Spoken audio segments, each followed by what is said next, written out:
श्री स्वामी समर्थ स्वामी महाराज तुमच्या सर्व चांगल्या इच्छा पूर्ण करो ही स्वामींच्या चरणी प्रार्थना करते आणि आजच्या या नवीन व्हिडिओला सुरुवात करते। आता सध्या आषाढ महिना चालू आहे आणि आषाढ महिना जो आहे तर तो 24 जुलैला संपणार आहे। तर या दिवशी आलेला आहे गुरुवार। 24 जुलैच्या अगोदरच आपल्याला एक काम करायचं आहे। आषाढ महिन्यामध्ये आपल्याला आपल्या कुलदेवीची ओटी जी असते तर ती भरायची आहे। आता ही ओटी कशी भरायची, कशासाठी भरायची आहे, त्याचबरोबर आषाढ महिना संपण्यापूर्वी आपल्याला कोणकोणती कामं करायची आहे आपल्या घरामध्ये याबद्दलची संपूर्ण माहिती, त्याचबरोबर ओटी भरत असताना ओटीमध्ये कोणती वस्तू ठेवायची आहे याबद्दलची संपूर्ण माहिती आज या व्हिडिओमध्ये मी तुमच्या बरोबर शेअर करणार आहे। त्यामुळे व्हिडिओ हा स्किप न करता शेवटपर्यंत पाहत रहा।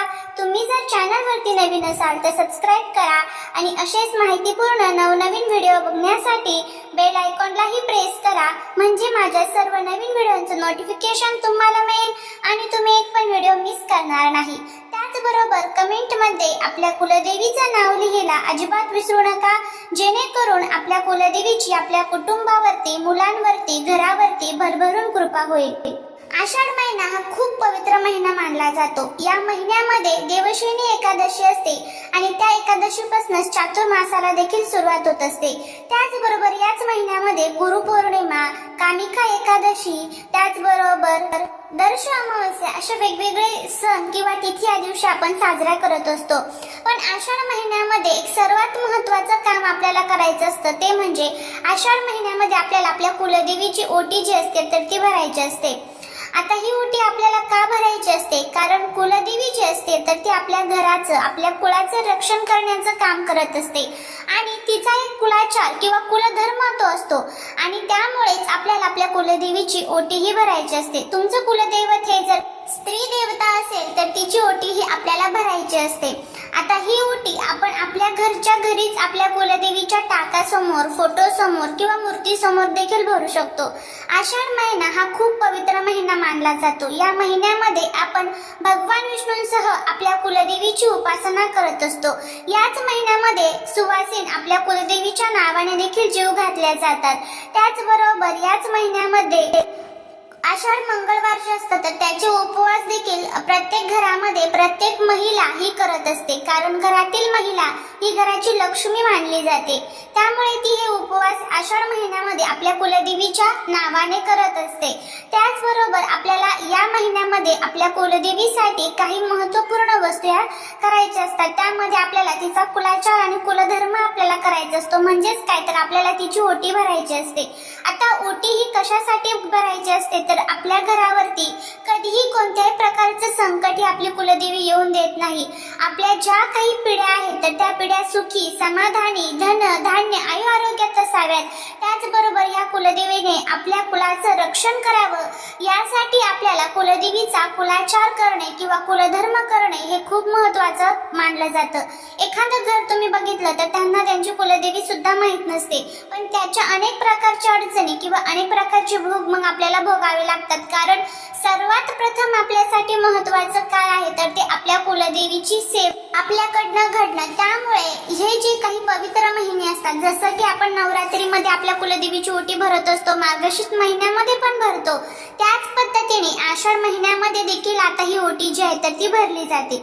आता ही ओटी तुम्हाला आषाढ महिन्यामध्ये कधी भरायची आहे तर बघा, तुम्ही आषाढ महिन्यातील मंगळवार जो असतो तर त्या मंगळवारी तुम्ही ही ओटी भरू शकतात। मग बघा, आता आपल्याकडे फक्त 15 जुलैचा एक मंगळवार आहे, त्याचबरोबर 22 जुलैचा एक मंगळवार आहे।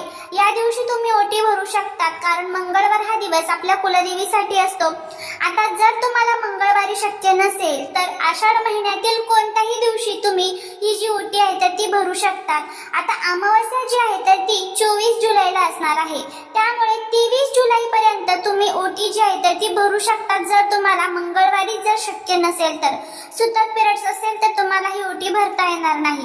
त्यानंतर आता ही ओटी आपल्याला भरायची कशा पद्धतीने आहे, ही ओटी भरत असताना कोणत्या वस्तू घ्यायच्या आहेत, कोणती चूक करायची नाही याविषयीची थोडक्यात माहिती, अगदी साधी सोपी पारंपरिक पद्धतीने आपण घरच्या घरी ओटी कशी भरायची याविषयीची माहिती आपण या आजच्या व्हिडिओमध्ये पाहणार आहोत. सुरू करण्या अगोदर तुम्ही जर चॅनलवरती नवीन असाल तर चॅनलला सबस्क्राईब करा आणि शेजारील बेल आयकॉनला प्रेस करून कमेंटमध्ये आपल्या कुलदेवीचं नाव लिहायला अजिबात विसरू नका. कुलदेवीचा मान सन्मान आपल्याला करायचा असतो. कुलदेवीचा मान सन्मान करणे म्हणजे काय, तर आपल्या कुलदेवीच्या नावाने काही गोष्टी आपल्याला करायच्या असतात. आपल्याला काय करायचं आहे, मग कुलदेवीची ओटी आपल्याला भरायची आहे. आपल्या कुलदेवीचा फोटो समोर आपण ओटी भरू शकतात किंवा तुमच्याकडे जर टाक असेल तर टाकासमोर सुद्धा तुम्ही हा जी ओटी आहे तर ती भरू शकता. ओटी ही जी आहे तर ती देवी समोरच आपल्याला भरायची असते. तुम्ही ती देवीच्या मंदिरामध्ये जाऊन किंवा मूळस्थानी जाणार असाल तर त्या ठिकाणी देखील तुम्ही ही ओटी भरू शकता. त्यानंतर या दिवसांमध्ये तुम्हाला जर शक्य झालं तर तुम्ही कधीही ही ओटी जी आहे तर ती भरू शकतात किंवा नाहीच या दिवसांमध्ये शक्य तर मग तुम्ही नंतर एखाद्या मंगळवार किंवा शुक्रवारी देखील तुम्ही पंचमी किंवा अष्टमीला देखील ही ओटी जी आहे तर ती भरू शकता. सुहासिन महिला देखील ही ओटी भरू शकते. तुम्ही विधवा असाल तरी देखील तुम्ही ओटी भरू शकता. अगदी तुमचं लग्न झालेलं नसेल तरी तुम्ही ही ओटी भरू शकता. असं काही नाही की सुहासिन महिला ओटी भरते किंवा विधवा महिला देखील ओटी भरू शकते. तर ओटी भरायची आणि त्यानंतर आपल्याला आपल्या कुलदेवीचा मान सन्मान आपण विधिवत करू शकतो. विधवा स्त्री देखील आपल्या अगोदरच जी आहे तर ती सुवासिन असते. त्यामुळे ओटी भरताना तुम्ही तुमच्या मनात काही न आणता तुम्ही तुमच्या देवीचा कुलाचार कुलधर्म हा करू शकता. आता ओटी भरताना आपल्याला ओटीमध्ये कोणकोणत्या वस्तू घ्यायच्या आहेत याबद्दलची आता माहिती आपण घेणार आहोत. कोणत्या चुका आपल्याला करायच्या नाही याविषयीची माहिती आपण पाहणार आहोत. त्याचप्रमाणे गरोदर महिलांनी ओटी भरावी का याविषयीची देखील माहिती व्हिडिओच्या शेवटी आपण पाहणार आहोत. तर हा व्हिडिओ तुम्ही तुमच्या यथाशक्तीने ही ओटी कशी भरायची आहे त्याबद्दलची माहिती आहे. जशी तुमच्या घराची परिस्थिती असेल तशी तुम्ही परिस्थितीप्रमाणे आपल्या देवीची ओटी भरू शकता. सर्वात महत्त्वाचं म्हणजे ओटी भरण्यासाठी आपल्याला खणा नारळ आणि देवीची ओटी ही भरायची असते. नारळ हा आपल्याला जो आहे तर तो घ्यायचा आहे, तो पाण्याने भरलेला असावा. खण म्हणजे आपल्याला खणाची साडी घ्यायची आहे. आता तुमच्याकडे जर साडी घेणं शक्य नसेल तर तुमची परिस्थिती नसेल तर अगदी तुम्ही ब्लाउज पीस घेतला, तुम्हाला खणाचा ब्लाउज पीस मिळाला तर एक नारळ तुम्ही घेऊ शकता. आता सर्वात महत्त्वाचं देवीची ओटी भरण्यासाठी तुम्ही नऊवारी साडी घेऊ शकता. नऊवारी साडी खास करून देवीची ओटी भरण्यासाठी वापरली जाते. परंतु नऊवारी साडी नसेल तर सहावारी साडी घेतली तरीही चालेल किंवा ब्लाउज घेतला तरीही चालेल. आता देवीला अर्पण करायची साडी ही सुती किंवा रेशमी असावी, कारण देवतेकडून येणाऱ्या सात्विक लहरी ग्रहण करण्याची आणि धारण करून घेण्याची क्षमता धाग्यांच्या तुलनेत सुती आणि रेशमी धाग्यांमध्ये जास्त प्रमाणामध्ये असते. ओटी भरताना तुम्ही जी साडी घेणार आहात ती साडी रेशमी असावी किंवा त्या साडीमध्ये सुती असलेले तरीही तुम्ही ती साडी चालेल. पण तुम्हाला साडी घेणं हे शक्य नसेल तर तुम्ही ब्लाउज पीस घेतला तरीही चालेल, खणाची साडी घेतली तरीही चालेल. आता त्याचबरोबर साडी स्वखर्चाने तुम्ही ही घ्यायची आहे. ब्लाउज पीस साडी जे काही घ्याल तर ते स्वखर्चाने किंवा तुम्हाला कोणी न दिलेले असे असेल तर ती तुम्ही घेऊ शकता. आपल्याला ओटीमध्ये असलेली ही वस्तू जी आहे तर ती स्वखर्चाने घेतलेली असावी, ती आपल्याला वापरलेली नसावी, त्याची काळजी घ्यायची आहे. त्याचबरोबर इथे नवी कोरी साडी असावी. साडी कधीही आपल्याला ओटीमध्ये घालण्यासाठी ही नवीच घ्यायची लागते. जुनी साडी इथे आपल्याला चुकून वापरायची नसते. तुम्ही देवीची ओटी भरण्यासाठी त्यामध्ये नारळ घेताय, हा देखील पाण्याने भरलेला असावा. तो आपल्या पैशाने विकत आणून तो ओटीसाठी वापरायचा आहे. नारळ घेताना हा नारळ आपल्याला पाण्याने भरलेलाच घ्यायचा आहे. कोणी ओटीत दिलेला किंवा इतरांकडून आलेला नारळ चुकूनही आपल्याला त्यामध्ये वापरायचा नाहीये. त्याचबरोबर आता स्वखर्चाने घेतलेल्याच वस्तू आपल्याला यामध्ये टाकायच्या आहेत. त्यानंतर तांदूळ घ्यायचे आहेत. अखंड तांदूळ असावे. नेहमी अखंडच वस्तू आपण देवी देवतांसाठी वापरत असतो. तुकडा तांदूळ अजिबात वापरायचा नाही. तांदूळ घेताना सुद्धा ही एक चूक जी आहे तर ती आपल्याला व्यवस्थितपणे पाळायची असते. अगदी मुठभर तांदूळ घेऊ नका, तर जवळजवळ आपल्याला इथे थोडेसे जास्त प्रमाणामध्ये तांदूळ घ्यायचे आहेत. तुम्ही एखादा गजरा असेल तर ते घेऊ शकता.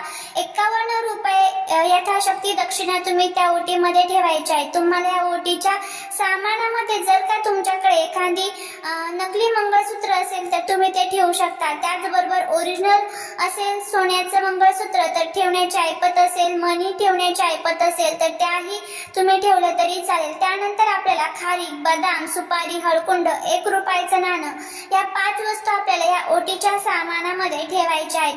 त्यानंतर एखादं फळ, 5 फळं तुम्हाला ओटी भरताना घ्यायची आहेत. या बेसिक गोष्टी असल्याच पाहिजे. आणि या व्यतिरिक्त तुम्ही देवीची 16 शृंगाराच्या वस्तू ज्या आहेत तर शक्य असेल तर त्यामध्ये तुम्हाला बघा कंगवा, मंगळसूत्र, बांगड्या, नेलपेंट, सिंदूर, पेन्सिल या वस्तू तुम्ही घेऊ शकता. त्यानंतर एका कागदाच्या पुडीत आपल्याला थोडंसं हळदी कुंकू टाकून ते तुम्हाला ओटीच्या सामानामध्ये ठेवायचं आहे. गजरा नसेल तर एखादं फूल तुम्ही ठेवू शकता.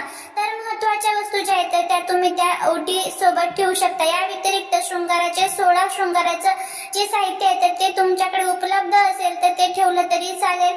आणि हे सर्व ओटीचं साहित्य तुम्हाला त्या एका ताटामध्ये ठेवायचं आहे. बघा हे ताट जे आहे तर ते आपल्याला स्टीलचंच घ्यायचं आहे. इतर कोणत्याही धातूचं ताट जे आहे तर ते आपल्याला इथे चालणार नाही. त्या ताटामध्ये आता आपल्याला प्रथम साडी ठेवायची आहे, त्यावरती ब्लाउज पीस ठेवायचा आहे, त्यावरती नारळ आणि सर्व जे काही साहित्य आपण घेतलेलं आहे. त्यानंतर आपल्याला तुम्हाला त्यावरती हळदी कुंकू व्हायचं आहे. आपल्या कुलदेवी समोर एक छान तुपाचा दिवा लावून घ्यायचा आहे. त्यानंतर हे जे साहित्य आहे तर ते आपल्या हातामध्ये घ्यायचं आहे. डोळे बंद करून तुमच्या कुलदेवीचा फोटो किंवा मूर्ती तुमच्या समोर आणायची आहे.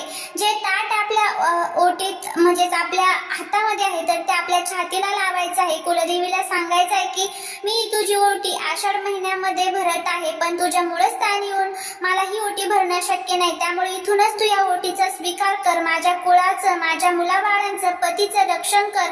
ओटी जी आहे तर ती आपल्याला देवीच्या डोक्याकडनं पायाकडे 7 वेळेस उतरवायची आहे किंवा 5 वेळेस उतरवू शकता. आणि त्यानंतर ती आपल्याला देवी समोर ठेवायची आहे. देवीला नमन करायचं आणि तिथेच बसून तुम्हाला तुमच्या कुलदेवीच्या मंत्रांचा जप करायचा आहे. किंवा मग ओम ऐं ह्रीं क्लीं चामुंडाय विच्चे या मंत्राचा देखील तुम्ही जप करू शकता. तर अशा पद्धतीने तुम्हाला कुलदेवीची ओटी भरायची आहे. भरून बघा, तुम्हाला याचा खूप चांगला फायदा होईल. झालेली सेवा ही महाराजांच्या चरणी रुजू करते. व्हिडिओ जर आवडला असेल तर लाईक, शेअर आणि सबस्क्राईब करायला विसरू नका. भेटूया पुढच्या एका छानशा नवीन व्हिडिओ सोबत, एका नवीन माहिती सोबत. जर तुम्हाला हा व्हिडिओ आवडला तर नक्कीच चॅनलला सबस्क्राईब करून शेजारील बेल आयकॉनला देखील प्रेस करा. श्री स्वामी समर्थ.